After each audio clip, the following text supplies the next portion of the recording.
जय हिंद दोस्तों। Quality engineer एक अभ्यास में आपका हार्दिक स्वागत है।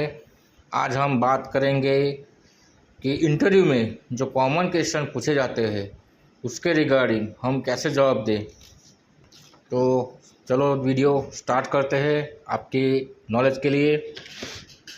पहले तो हमको पूछते हैं कि भाई आपका सेल्फ इंट्रोडक्शन बोलिए। तो आपको जवाब देना है कि भाई good morning, good afternoon sir या madam. First of all, thank you for giving me this opportunity to introduce myself. My name is, जो आपका नाम है वो बोलना है। आई एम फ्रॉम, आप कहाँ से वो बोलना है। I M complete my graduation, आपने ग्रेजुएशन कहाँ से क्लियर किया है वो बोलना है। आपका एक्सपीरियंस कितना है वो बोलना है। करंटली आप कहाँ जॉब करते हैं वो बोलना है।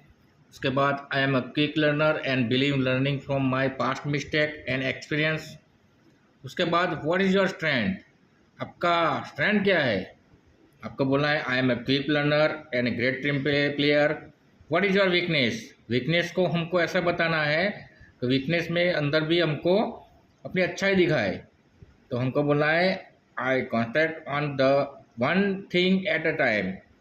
उसके बाद हमको पूछा जाता है why should we hire you. If you hire me it will be great platform to showcase my skill. The goal set I ensure to complete then within stipulated time. उसके बाद ये क्वेश्चन तो हर एक जगह पे आता है। जैसे कि आप जॉब छोड़ रहे हो तो ये क्वेश्चन पूछते ही है कि reason behind living your last job. In order to enhance my skill set I am looking for better opportunity. Thank you. आपको वीडियो अच्छा लगा तो लाइक और शेयर कीजिए। जय हिंद।